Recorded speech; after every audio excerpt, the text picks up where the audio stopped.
تعلیم صرف راستہ دکھاتی ہے کہ یہ سیدھا راستہ ہے، یہ غلط راستہ ہے، لیکن تعلیم حاصل کر کے انسان کے اندر یہ صلاحیت پیدا نہیں ہوتی کہ وہ اپنے نفس کے خلاف جد و جہد کر کے سیدھے راستے پر چلے۔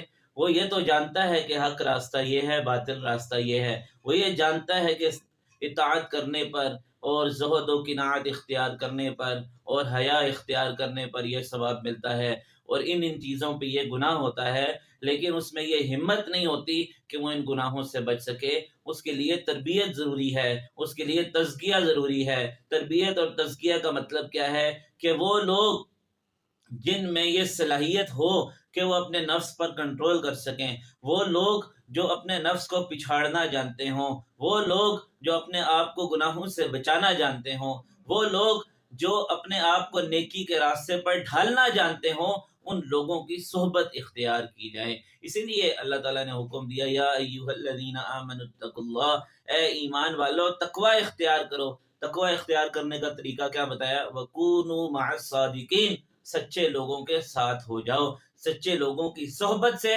تم خود بخود ٹھیک ہو جاؤ گے۔